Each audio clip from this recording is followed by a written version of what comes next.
आज हम लोग पिछले क्लास को आगे बढ़ाते हुए क्लास को स्टार्ट करते हैं।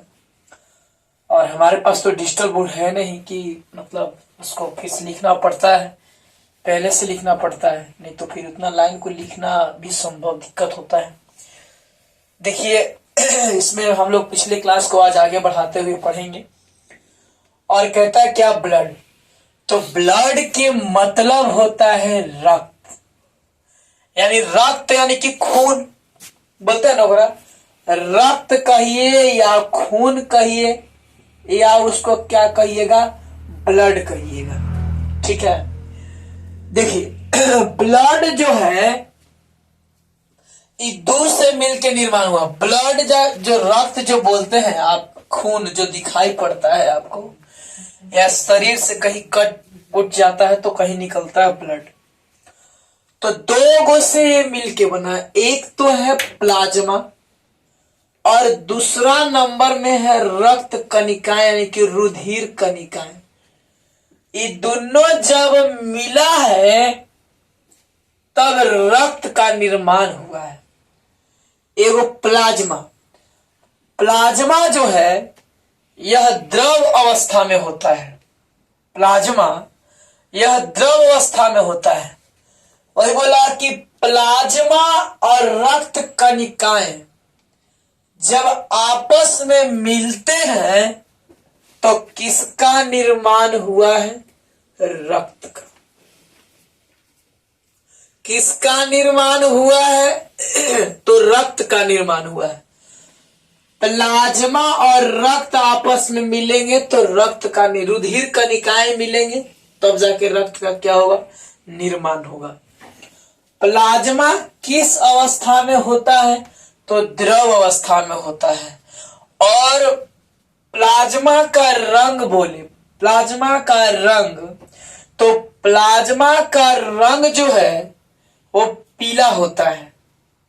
प्लाज्मा का रंग किस तरह का होता है तो प्लाज्मा का रंग पीला होता है। ठीक है, देखिए प्लाज्मा जो द्रव अवस्था में होता है ये हमारे शरीर में देखिएगा कि खून से पानी निकलता है ना, या कहीं कहीं खून अगर निकला शरीर से तो अगर में पानी निकलता है। और कहीं मान ली कि खून यहाँ कटला मान ली कि कहीं से भोका गया, कोई छिला गया तो छिला उला जाता है तो देखते हैं कि यहाँ निकल रहा है खून। और देरी होता है ना तो सूख जाता है। तो जब सूख जाता है तो देखिएगा कि खूनवा खाली लग रहा है, अब पनिया कहाँ गया। तो ओकरा में प्लाज्मा मिलल था ना, तो प्लाज्मा कई परसेंट होता है, तो 55 से 60%।